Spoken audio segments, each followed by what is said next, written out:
ఓం శ్రీ సాయినాథాయ నమః. శ్రీ సాయి సచ్చరిత్రము 16-17 అధ్యాయములు. గత అధ్యాయములో చోల్కరు తన మొక్కును ఎట్లు చెల్లించునో, బాబా దానిని ఎట్లు ఆమోదించునో చెప్పితిని.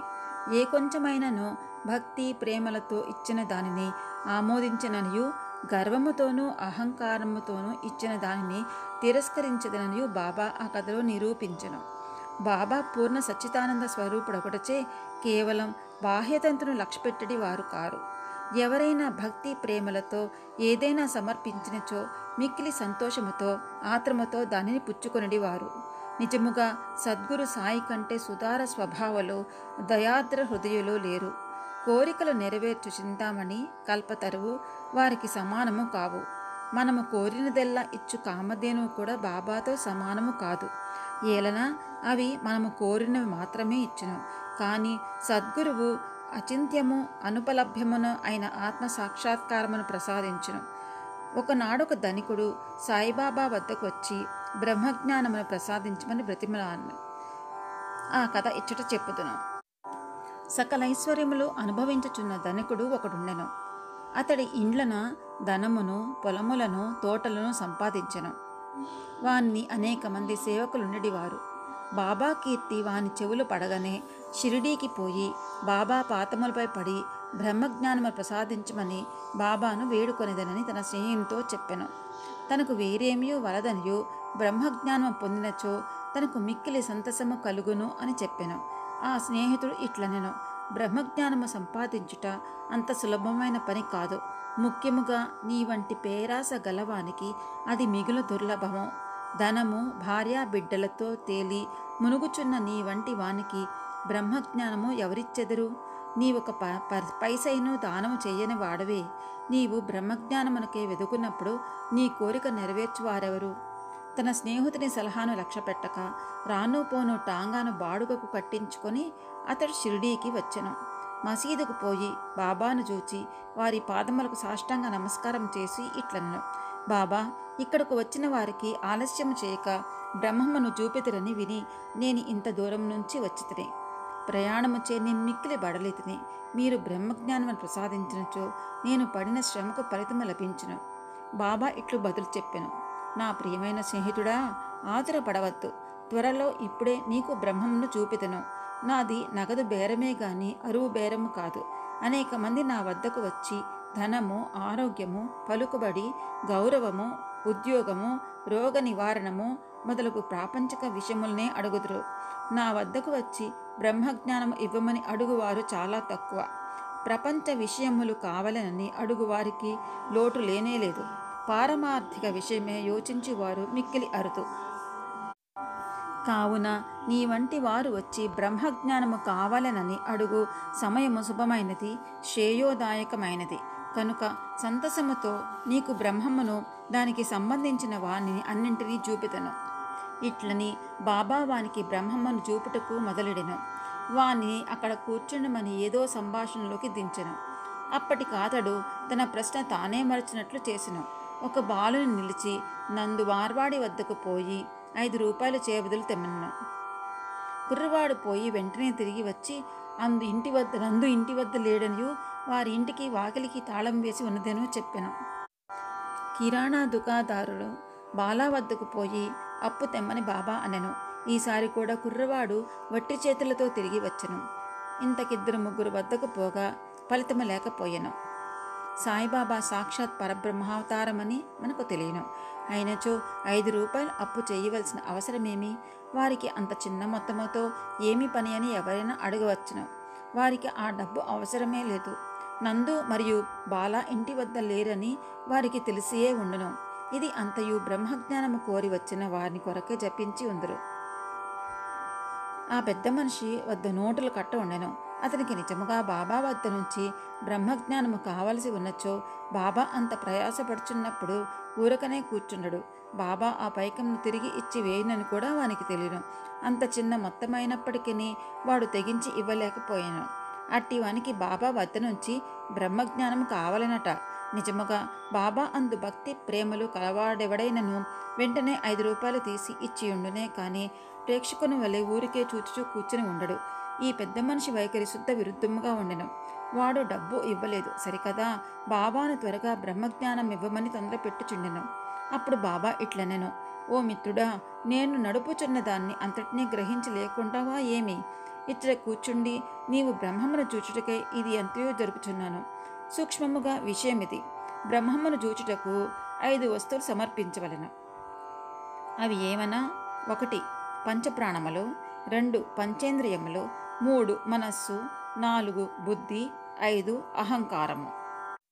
బ్రహ్మజ్ఞానము లేదా ఆత్మ సాక్షాత్కారమునకు బోవు దారి చాలా కఠినమైనది. అది కత్తివాదర వలె మిక్కిలి పదునైనది. అట్లనుచు బాబా ఈ విషయమునకు సంబంధించిన సంగతులు అన్నయూ చెప్పెను. వానిని క్లుప్తముగా ఈ దిగువ పొందుపరిచితిని. బ్రహ్మజ్ఞానము లేదా ఆత్మ సాక్షాత్కారమునకు యోగ్యత. అందరూ తమ జీవితంలో బ్రహ్మను చూడలేరు. దానికి కొంత యోగ్యత అవసరము. ముముక్షత లేదా స్వేచ్ఛ నందుండటకు తీవ్రమైన కోరిక. ఎవరైతే తాను బద్ధుడున అని గ్రహించి బంధనముల నుండి విడివడుటకు కృతనిశ్చుడై శ్రమపడి ఇతర సుఖములను లక్ష్య పెట్టక దానిని పొందుటకై ప్రయత్నించినో వాడు ఆధ్యాత్మిక జీవితమునకు అర్హుడు. విరక్తి లేదా ఇహపర సౌఖ్యములందు విసుగు చెందుట. ఇహపర లోకములందు గల గౌరవములకు విషయములకు విసుగు చెందిన గాని పారమార్థిక రంగములో ప్రవేశించుటకు అర్హత లేదు. అంతర్ముఖత. మన ఇంద్రియములు బాహ్యమును చూచుటకే భగవంతుడు సృజించి ఉన్నాడు కనుక మనుష్యుడు ఎప్పుడైనను బయటనున్న వానిని చూచును. కానీ ఆత్మ సాక్షాత్కారము లేదా మోక్షమును కోరువాడు దృష్టిని లోపలికి పోనిచ్చి లోనున్న ఆత్మనే ఏకధ్యానంతో చూడవలెను. పాప విమోచన పొందుట. మనుష్యుడు దుర్మార్గ మార్గము నుండి బుద్ధిని మరలించినప్పుడు, తప్పులు చేయు మానునప్పుడు, మనస్సును చలింపకుండా నిలబెట్టలేనప్పుడు జ్ఞానము ద్వారా కూడా ఆత్మ సాక్షాత్కారమును పొందలేడు. 5 సరి అయిన నడవడి. ఎల్లప్పుడూ సత్యమును పలుకుచు తపస్సు చేయుచు లోన జూచుచు బ్రహ్మచారిగా నుండిన గాని ఆత్మ సాక్షాత్కారము లభించదు. 6 ప్రియమైన వానిని కంటే శ్రేయస్కరమైన వానినే కోరుట. లోకములో 2 తీరులున్న వస్తువులున్నవి. ఒకటి మంచిది, రెండవది ప్రీతికరమైనది. మొదటిది వేదాంత విషయములకు సంబంధించినది, రెండవది ప్రాపంచిక విషయములకు సంబంధించినది. ఈ రెండును మానవును చేరును. వీనిలో ఒకదానినే అతడు ఎంచుకొనవలెను. తెలివిగలవాడు మొదట దానిని అనగా శుభమైన దానిని కోరును. బుద్ధి తక్కువ వాడు రెండవ దానిని కోరును. మనస్సును ఇంద్రియములను స్వాధీనమందుంచుకొనుట. శరీరము రథము, ఆత్మ దాని యజమాని, బుద్ధి ఆ రథమును నడుపు సారథి, మనస్సు కళ్ళెము, ఇంద్రియములు గుర్రములు. ఇంద్రియ విషయములు వాని మార్గములు. ఎవరికి గ్రహించు శక్తి లేదో, ఎవరి మనస్సు చంచలమైనదో, ఎవరి ఇంద్రియములు స్వాధీనములో అనగా బండితోలు వాని దుర్మార్గపు గుర్రముల వలె వాడు గమ్యస్థానమునకు చేరలేడు. చావు పుట్టుకల చక్రములో పడిపోవును. ఎవరికి గ్రహించే శక్తి గలదో, ఎవరి మనస్సు స్వాధీనమందున్నదో, ఎవరి ఇంద్రియములు స్వాధీనమందుండునో అనగా బండి నడుపు వాని మంచి గుర్రము వలె ఎవరు తన బుద్ధిని మార్గదర్శిగా గ్రహించి తన మనస్సును పగ్గముతో లాగి పట్టుకొనగలడో వాడు తన గమ్యస్థానమును చేరగలడు, విష్ణు పదమును చేరగలడు. మనస్సును పావనము చేయుట. మానవుడు ప్రపంచములో తన విధులను తృప్తిగా ఫలాపేక్ష లేకుండా నిర్వర్తించని ఎడల అతని మనస్సు పావనము కాదు. మనస్సు పావనము కానిదే అతడు ఆత్మ సాక్షాత్కారము పొందలేడు. పావనమైన మనస్సులోనే వివేకము అనగా సత్యమైన దాన్ని అసత్యమైన దాన్ని కనుగొనుట, వైరాగ్యము అనగా అసత్యమైన దాన్ని అందు అభిమానం లేకుండట మొలకలెత్తి క్రమముగా ఆత్మ సాక్షాత్కారమునకు దారితీయును. అహంకారము రాలిపోనిదే, లోభం నశించనిదే, మనస్సు కోరికలను విడిచిపెట్టనిదే ఆత్మ సాక్షాత్కారముకు అవకాశం లేదు. దేహమే నేననుకొనుట గొప్ప భ్రమ. ఈ అభిప్రాయము అభిమానమున్నటయే బంధమునకు కారణము. నీవు ఆత్మ సాక్షాత్కారమును కాంక్షించినచో ఈ అభిమానమును విడువవలెను. గురువు యొక్క ఆవశ్యకత. ఆత్మజ్ఞానము మిక్కిలి సూక్ష్మము, గూఢమైనది. ఎవ్వరైనను తమ స్వశక్తిచే దానిని పొందుట కాశించలేరు. కనుక ఆత్మ సాక్షాత్కారము పొందిన ఇంకొకరి అనగా గురువు సహాయము మిక్కిలి అవసరము. గొప్ప కృషి చేసి శ్రమించి ఇతరులు ఇవ్వలేని దాన్ని అతి సులభముగా గురువు నుండి పొందవచ్చును. వారా మార్గమందు నడిచియున్నవారు కావున శిష్యుని సులభముగా ఆధ్యాత్మిక ప్రగతిలో క్రమముగా ఒక మెట్టు మీద నుంచి ఇంకొక పై మెట్టునకు తీసుకొని పోగలరు. భగవంతుని కటాక్షము. ఇది అన్నింటికంటే మిక్కిలి అవసరమైనది. భగవంతుడు తన కృపకు పాత్రులైన వారికి వివేకమును వైరాగ్యమును కలుగచేసి సురక్షితంగా భవసాగరము నుండి తరింప చేయగలడు. వేదములను అభ్యసించుట వల్ల గాని, మేధాశక్తి వల్ల గాని, పుస్తక జ్ఞానము వల్ల గాని ఆత్మానుభూతి పొందలేరు. ఆత్మ ఎవరిని వరించినో వారే దాన్ని పొందగలరు. అట్టి వారికే ఆత్మ తన స్వరూపమును తెలియచేయునని కఠోపనిషత్తు చెప్పుచున్నది. ఈ ప్రసంగము ముగిసిన పిమ్మట బాబా ఆ పెద్ద మనిషిని వైపు తిరిగి, అయ్యా, నీ జేబులో బ్రహ్మము 50 దింతలు 5 రూపాయల నోట్ల రూపముతో, అనగా 250 రూపాయలున్నది. దయచేసి దానిని బయటకు తీయము అనెను. ఆ పెద్ద మనుష్యుడు తన జేబు నుంచి నోట్ల కట్టను బయటకు తీసెను. లెక్క పెట్టగా సరిగ్గా 25 10 రూపాయల నోట్లుండెను. అందరూ మిక్కిలి ఆశ్చర్యపడిరి. బాబా సర్వజ్ఞతను చూచి వాని మనస్సు కరిగెను.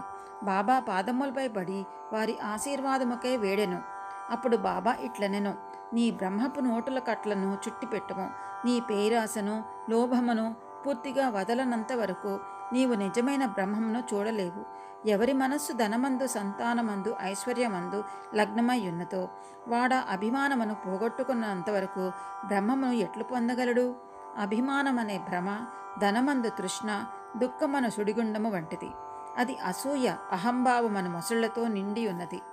ఎవరు కోరికలు లేనివాడో వాడు మాత్రమే ఈ సుడిగుండమును దాటగలడు. పేరాశయు బ్రహ్మజ్ఞానమును ఉత్తర దక్షిణ ధ్రువములు వంటివి. అవి శాశ్వతముగా ఒకటికొకటి బద్ధవైరము గలవు.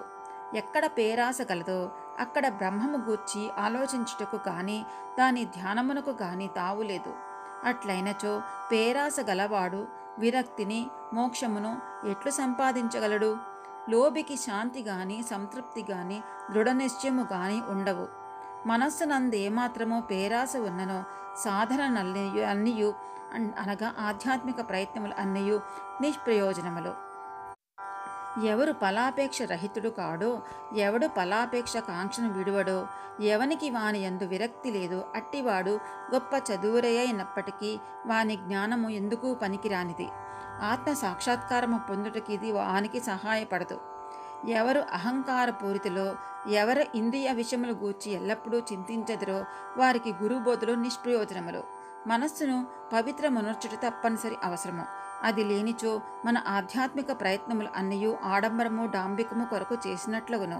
కావున దేనిని జీర్ణించుకొనగలడో, దేనిని శరీరమునకు పట్టించుకొనగలడో దానిని వాడు తీసుకొనవలెను. నా ఖజానా నిండుగా ఉన్నది, ఎవరికి ఏది కావలసిన దాన్ని వారికి ఇవ్వగలను. కానీ వానికి పుచ్చుకుని యోగ్యత కలదా లేదా అని నేను మొదట పరీక్షించవలెను. నేను చెప్పిన దాన్ని జాగ్రత్తగా విన్నచో నీవు తప్పక మేలు పొందుదువు. ఈ మసీదులో కూర్చుని నేనెప్పుడైనా అసత్యములు పలుకను. ఒక అతిథిని ఇంటికి పిలిచినప్పుడు ఇంటిలోని వారు, అక్కడున్న వారు, స్నేహితులు, బంధువులు కూడా అతిథితో పాటు విందులో పాల్గొందురు. కావున అప్పుడు మసీదులో ఉన్న వారందరూ బాబా ఆ పెద్ద మనుష్యునకు చేసిన ఈ ఆధ్యాత్మిక విందులో పాల్గొనేది. బాబా ఆశీర్వాదములను పొందిన పిమ్మట అచ్చట ఉన్న వారందరూ ఆ పెద్ద మనిషితో సహా మిక్కిలి సంతోషంతో సంతృష్టి చెందిన వారై వెళ్ళిపోయి. బాబా వారి వైశిష్ట్యము. అనేక మంది సన్యాసులు ఇండ్లు విడిచి అడవులలోని గుహలలోనూ ఆశ్రమములలోనూ ఒంటరిగా ఉండి జన్మరాహిత్యమును గాని మోక్షము గాని సంపాదించుటకు ప్రయత్నించెదరు. వారు ఇతరుల గూర్చి ఆలోచించక ఆత్మానుసంధానమందే మునిగియుందురు. సాయిబాబా అట్టివారు కారు. బాబాకు ఇల్లు గాని, భార్య గాని, సంతానము గాని, బంధువులు గాని లేరు. అయినప్పటికీ వారు సమాజములోనే ఉండడివారు. బాబా 4 ఇండ్ల నుండి భిక్ష చేసి ఎల్లప్పుడూ వేప చెట్టు క్రిందనే కూర్చునుండేవారు.